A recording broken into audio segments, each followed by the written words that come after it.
Welcome to A9 TV. ముందుగా headlines చూద్దాం. పహల్గామ్ ఉగ్రదాడిపై భారత్ ఉపజాతీయ భద్రతా సలహాదారు విక్రమ్ మిశ్రీ కీలక వ్యాఖ్యలు. పాక్ ప్రపంచాన్ని తప్పుదోవ పట్టించే ప్రయత్నం చేస్తోందన్న విక్రమ్ మిశ్రీ ఉగ్రవాదంపై భారత్ హక్కుగా పోరాటం చేసిందని వెల్లడి.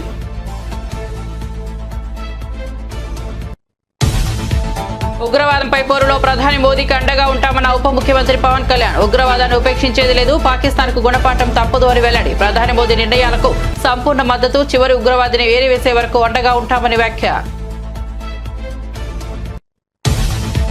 పాక్లోని ఉగ్రవాద శిబిరాలపై భారత సైన్యం దాడి, భారతీయుడిగా గర్వంగా ఉందన్న సీఎం రేవంత్. ఇది దేశ పౌరులందరూ ఏకతాటిపై నిలవాల్సిన సమయమని వ్యాఖ్య. రాష్ట్రంలోని అన్ని ప్రభుత్వ విభాగాలు అప్రమత్తంగా ఉండాలని ఆదేశాలు.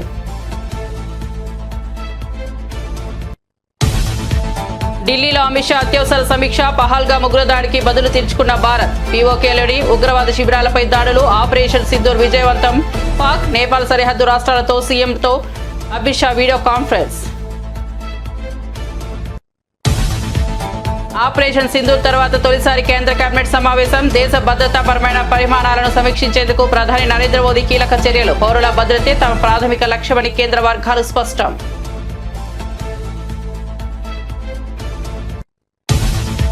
హైదరాబాద్ లో మిస్ వరల్డ్ పోటీలో అంతర్జాతీయ ఖ్యాతి దక్కించుకున్న నగరం. విమానాశ్రయంలో అందాల భామలకు ఘన స్వాగతం. హైదరాబాద్ కు తరలి వచ్చిన ప్రపంచ సుందరీమణులు.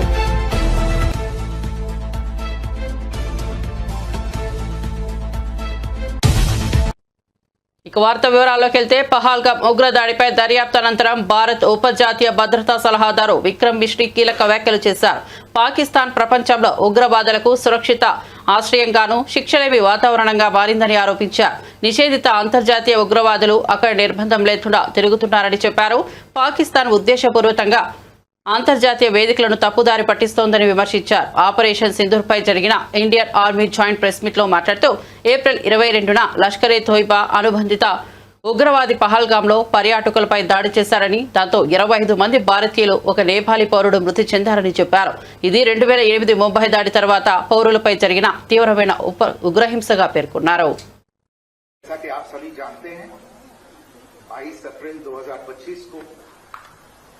लश्कर तैयबा से संबंधित पाकिस्तानी और पाकिस्तान प्रशिक्षित आतंकवादियों ने भारत में जम्मू और कश्मीर के पहलगाम में भारतीय पर्यटकों पर बर्बरतापूर्ण हमला किया. 25 भारतीयों और एक नेपाली नागरिक को कायरतापूर्ण मौत के घाट उतार दिया गया. मुंबई के 26 नवंबर 2008 के हमलों के बाद ये भारत में हुई किसी आतंकवादी हमले में मारे गए आम नागरिकों की संख्या की दृष्टि से सबसे गंभीर घटना है.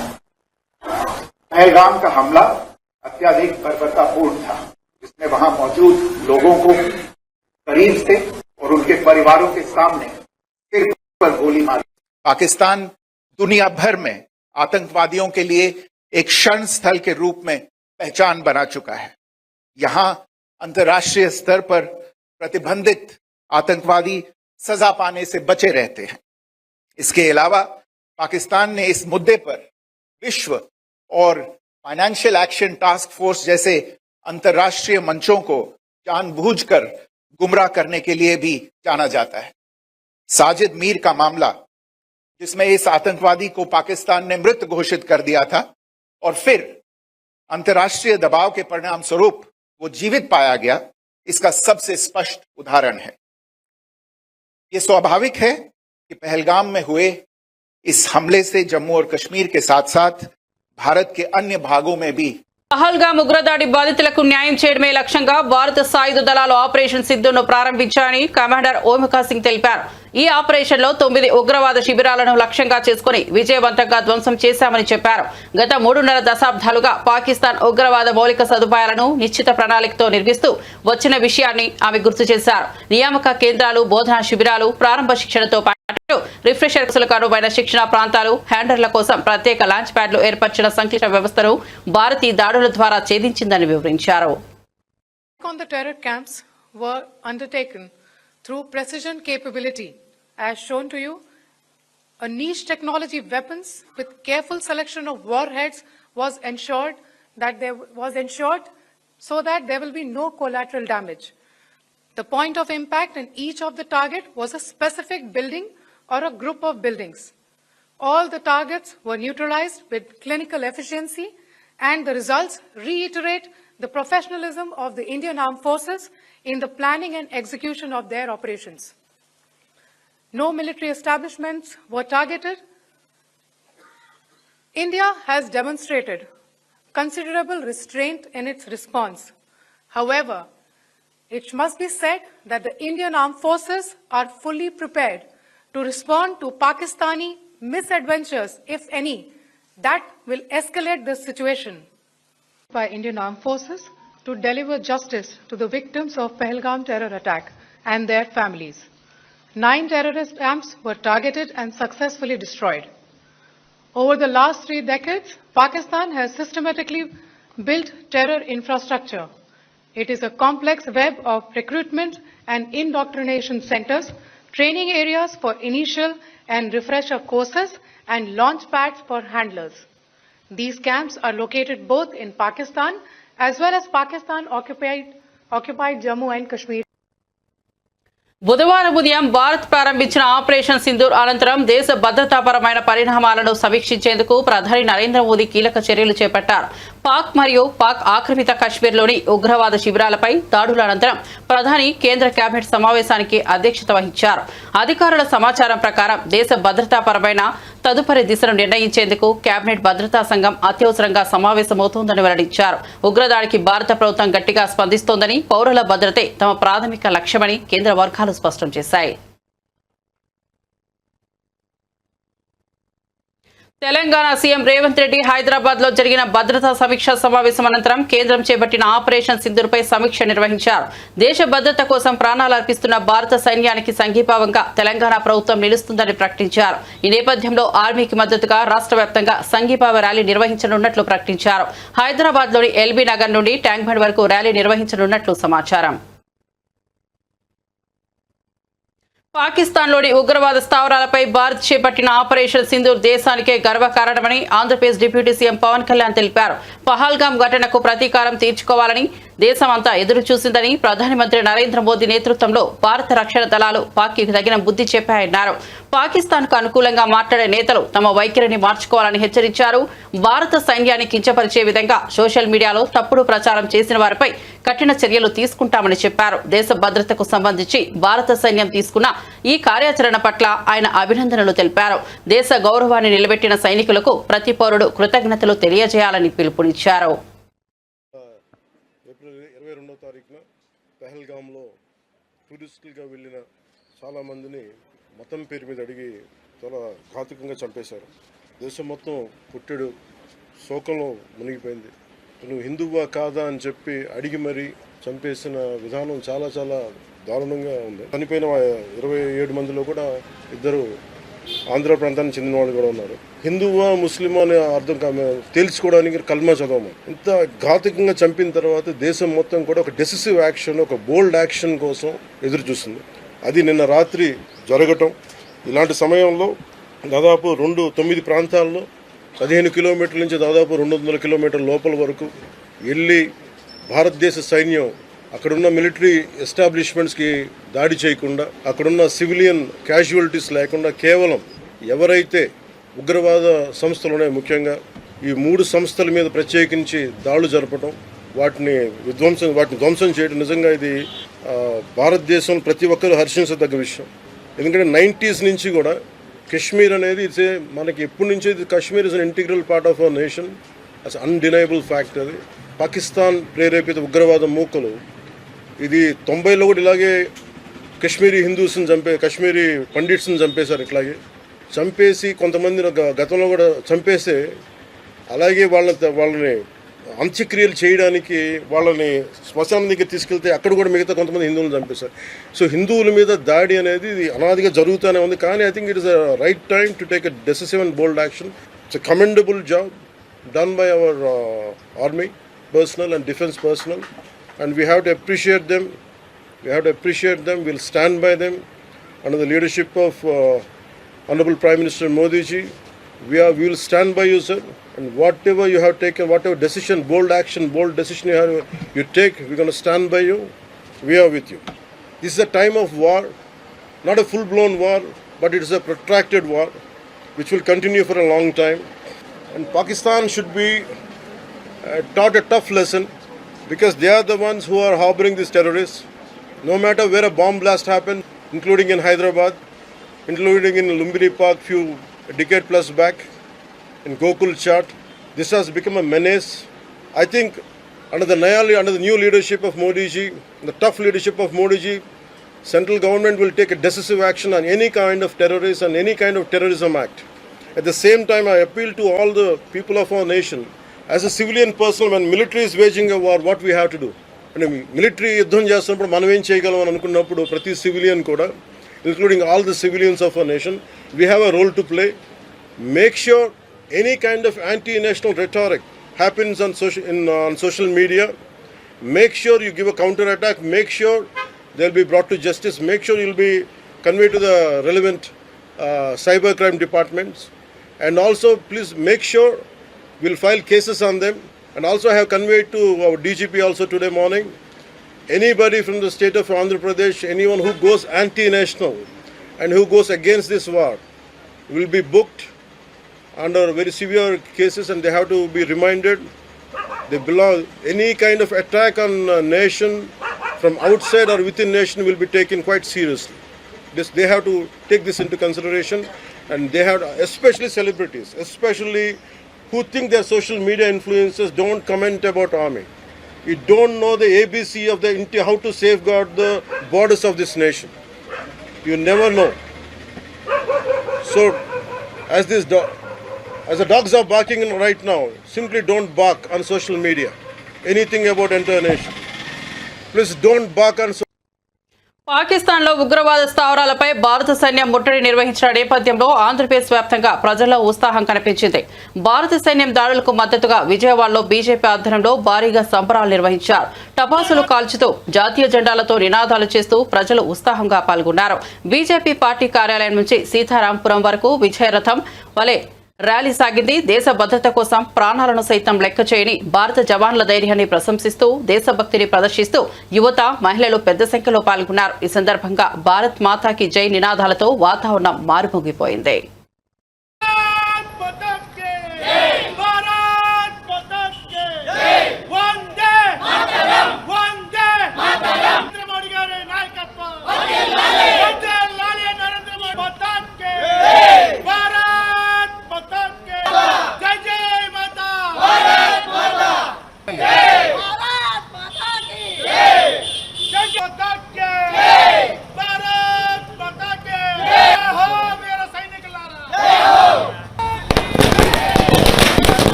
భారత జాతి ఉవ్వెత్తున ఎగిరిపడినటువంటి ఆనందంతో ఇవాళ వీక్షిస్తూ ఉంది.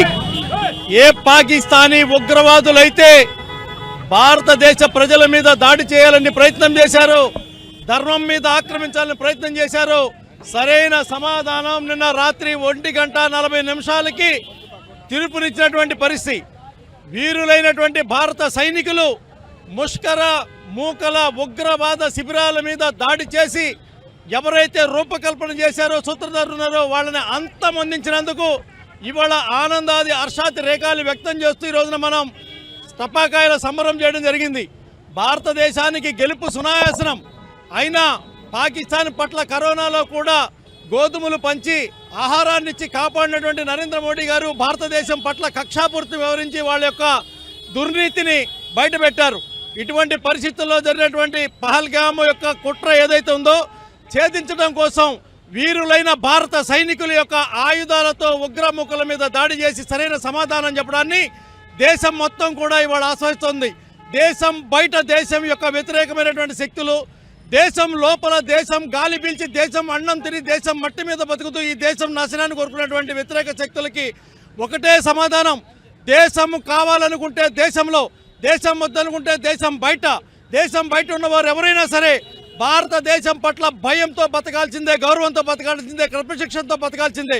ఉల్లంఘించారో ఖబర్దార్ భారత సైనికుల యొక్క పిరంగి గొళ్లకు మీ తలకాయలు లెగుస్తాయని చెప్పి తెలియజేస్తా ఉన్నారు. మిస్ వరల్డ్ 2025 పోటీలు జరిగే హైదరాబాద్ ఇప్పుడు అందాల బామల ఆతిథ్యానికి సిద్ధమవుతోంది. పోటీలలో పాల్గొనే అందాల పోటీదారులు శంషాబాద్ విమానాశ్రయానికి చేరుకోగా అధికారులు వారికి తెలంగాణ సంప్రదాయ పద్ధతిలో ఘనంగా స్వాగతం పలికారు. డప్పుల చెప్పులు, పల్లకి నృత్యాలతో కూడిన సాంప్రదాయ శోభతో హారతులు పట్టి సింధూరంతో అలంకరించి ఆతిథ్యం అందించారు. భారతీయ సంస్కృతిని ప్రతిబింబించే విధంగా ఏర్పాట్లు కనువిందు చేశాయి. మిస్ వరల్డ్ పోటీలు అంతర్జాతీయ స్థాయిలో జరుగుతున్న వేళ హైదరాబాద్ తన సంప్రదాయ ఆదరణతో ప్రపంచ దృష్టిని ఆకర్షిస్తోంది.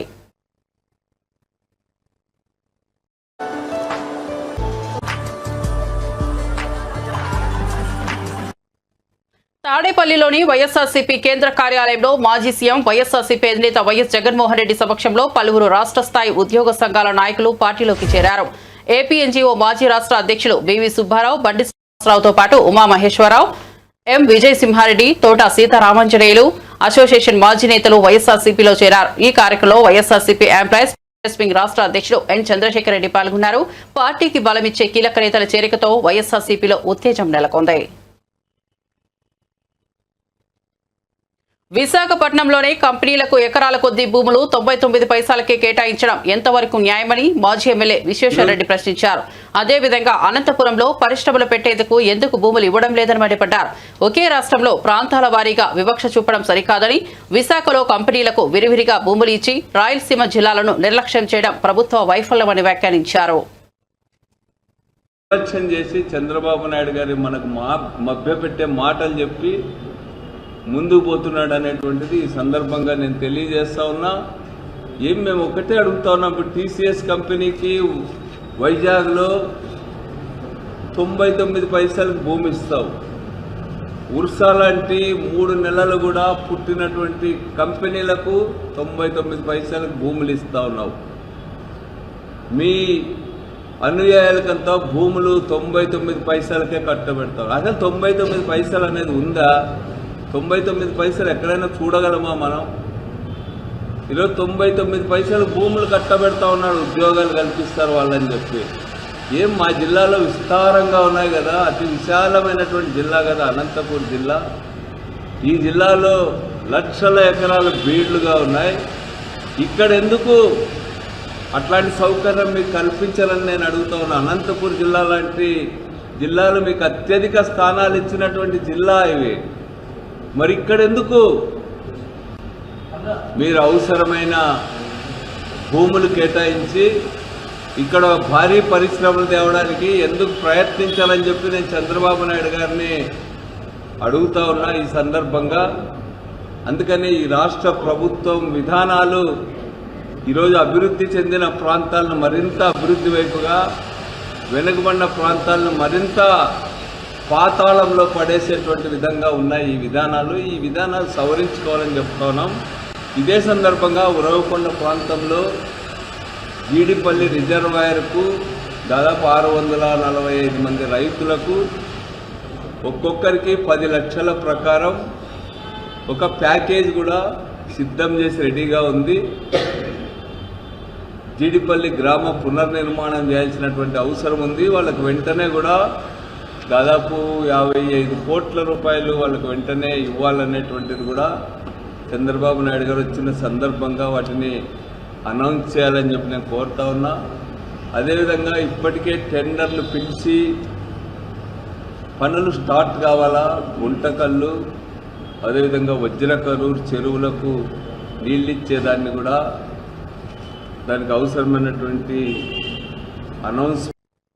తెలంగాణ సీఎం రేవంత్ రెడ్డి మాటలలో ఆవేదన మాత్రమే కాదు, రాష్ట్ర ఆర్థిక పరిస్థితిపై కూడా వాస్తవ చిత్రం కూడా ఉందని టీపీసీసీ అధికార ప్రతినిధి డాక్టర్ సత్యం శ్రీరంగం పేర్కొన్నారు. ఆయన మాట్లాడుతూ రేవంత్ వ్యాఖ్యలను రాజకీయ కోణంలో కాకుండా ప్రజల అభ్యున్నతికి ఉన్న ఆందోళనగా చూడాలని తెలిపారు. పాత ప్రభుత్వాల భారం, అప్పుల పాలన వల్ల రాష్ట్రం ఎదుర్కొంటున్న సంక్షోభాన్ని ప్రజలు గ్రహించాలని కోరారు. బాధ్యత గల నాయకుడిగా రాష్ట్ర ఆర్థిక పరిస్థితిని నిక్షేపపాతంగా వెల్లడించిన సీఎం రేవంత్ కు ప్రజలు మద్దతు ఇవ్వాలని పీసీసీ సభ్యుడు సత్యం శ్రీరంగం వ్యాఖ్యానించారు. ఇలా మేము పరిపాలన చేస్తుంటే ఉద్యోగ నియామకాలు చేపట్టి జీతాలు టయానికి ఇచ్చి, టయానికి ఇన్స్టాల్మెంట్లు పే చేస్తూ, టయానికి రెంట్లు పే చేస్తూ, టయానికి వడ్డీలు కట్టుకుంటూ, మీరు చేసిన అప్పులన్నీ తీర్చుతూ ఈ రాష్ట్రాన్ని ఆర్థికంగా పరిపుష్టం చేసి, ఆర్థికంగా ఇంకా లాభం ఇచ్చి, ఆర్థికంగా ఆదాయ వనరులు పెంచుకొని ఇచ్చిన హామీని, ప్రతి హామీని నెరవేరుస్తామని ముఖ్యమంత్రి గారు చెబుతుంటే ఆయన ఆక్రోశంతో, ఆయన బాధతో ఎల్లగక్కిన మాటల్ని మీరు తప్పుదో పట్టిస్తారా? ఏం మాట్లాడతారు బండి సంజయ్ గారు, ఈటల రాజేంద్ర గారు, కిషన్ రెడ్డి గారు, కేటీఆర్, హరీష్ రావు గారు? అసలు మీకు సిగ్గుందా? మీరు మాట్లాడే మాటలకు అర్థం ఉందా? తెలంగాణ ప్రజలకు విజ్ఞప్తి చేస్తున్నాం, తెలంగాణ ఉద్యోగ సంఘాలకు విజ్ఞప్తి చేస్తున్నాం. మీరు ఏం ఆలోచించాలి? మీ కష్టాలకు కాంగ్రెస్ పార్టీ తోడుగా ఉంది, ఈ ప్రభుత్వం తోడుగా ఉంది. ఈ ప్రభుత్వం మీకు ఇచ్చిన ప్రతి హామీని నెరవేరుస్తుంది. సమయస్ఫూర్తితో వ్యవహరించండి. ఇది నరనినాదంగా చేయాల్సిన సమయం కాదు. ఇది ముఖ్యమంత్రి గారు ఒక్కడే ఆవేదన కాదు, ప్రతి నాయకుడు, ప్రతి కాంగ్రెస్ పార్టీ కార్యకర్త, ప్రతి తెలంగాణ పౌరుడి ఆవేదన. మీరున్న 3%కి 97% ఉన్న ప్రజలను బెదిరించడం అంటే అది తప్పు. అది కాదు మీ ఆవేదన. మీరు ఆవేదన వెళ్ళగక్కాలంటే మంత్రుల దగ్గర రండి, ముఖ్యమంత్రి కలవండి. గతంలోలాగా ముఖ్యమంత్రి కలవని పరిస్థితి కాదు కదా. ముఖ్యమంత్రి ఈ రోజు ప్రతి వ్యక్తిని కలుస్తున్నాడు.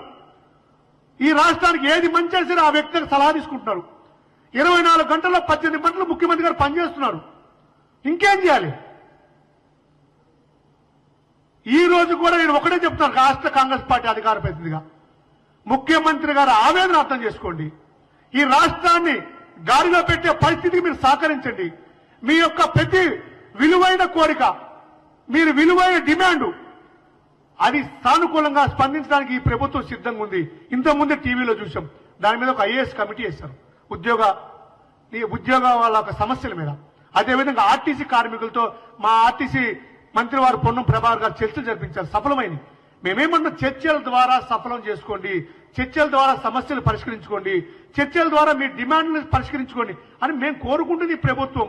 ఈ ప్రభుత్వం ఫ్రెండ్లీ ప్రభుత్వం, ఈ ప్రభుత్వం ప్రజాప్రభుత్వం, ఈ ప్రభుత్వం తెలంగాణ ప్రజల ఆకాంక్షల మేరకు ఏర్పడ్డ ప్రభుత్వం. ఈ ప్రభుత్వం ప్రజాస్వామ్యయుతంగా ఈ రాష్ట్రాన్ని పరిపాలిస్తున్న ప్రభుత్వం.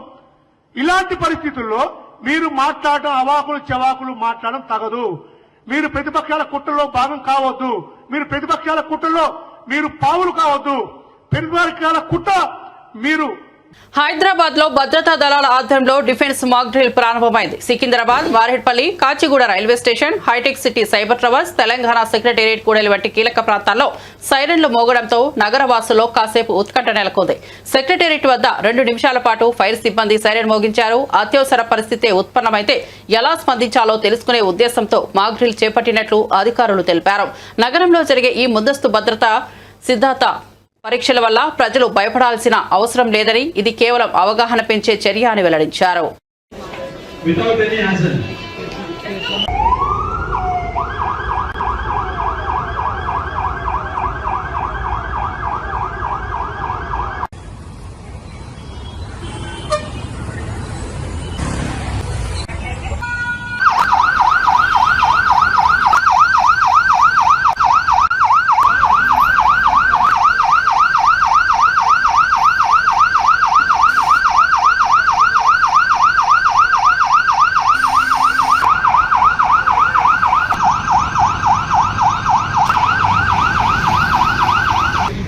పబ్లిక్ అవేర్నెస్ గురించి మనకు జరిగే పరిణామాలు కావచ్చు, పబ్లిక్ ప్యానిక్ కాకుండా ఎలా చేస్తే మనకు జరిగే దానిలో మనం ఎలా రియాక్ట్ కావాలి, ఎలా ఉండాలి అనే దాని మీద ఈ మాక్ డ్రిల్ అనేది కండక్ట్ అవుతుంది.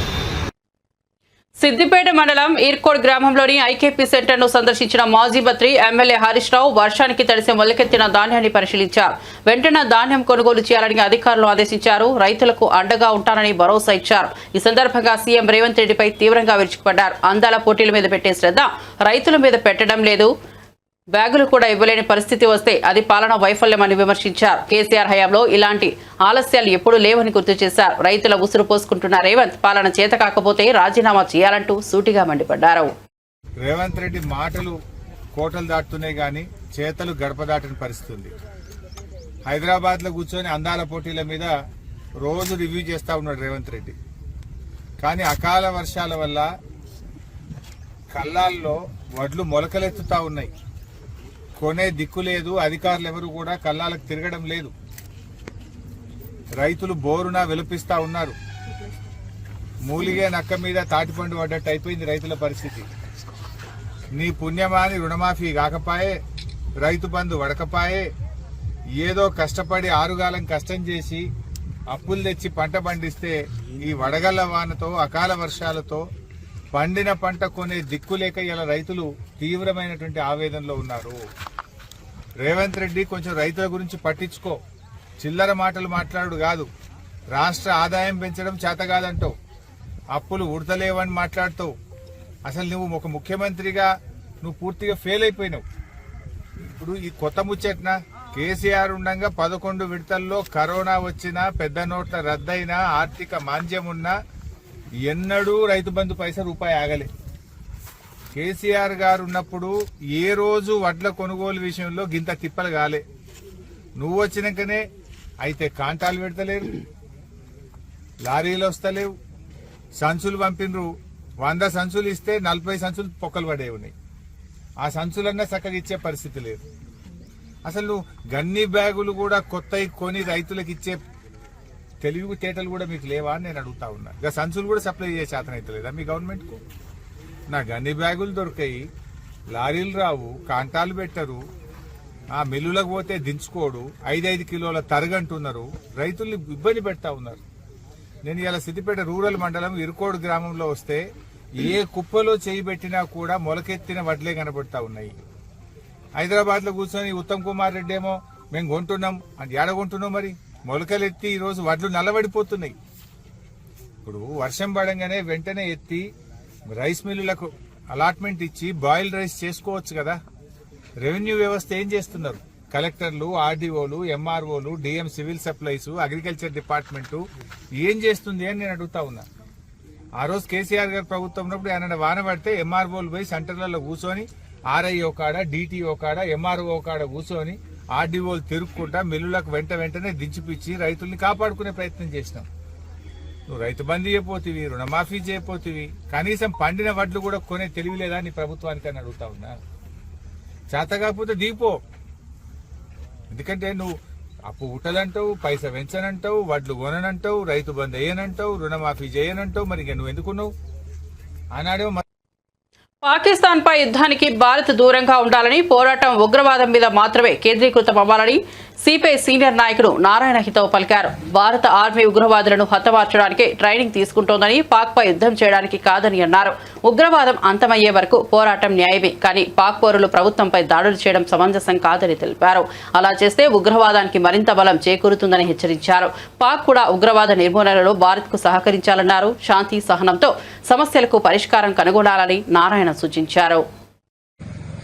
India got tried to kill terrorists in Pakistan, but not war on the Pakistan, because war is different, and choosing the terrorist and the killing is justified because they created so much of havoc. The terrorism should not be supported. Even in Pakistan also, they are creating more trouble to internal politics also. That's why even Pakistan also should think that terrorism should not be allowed.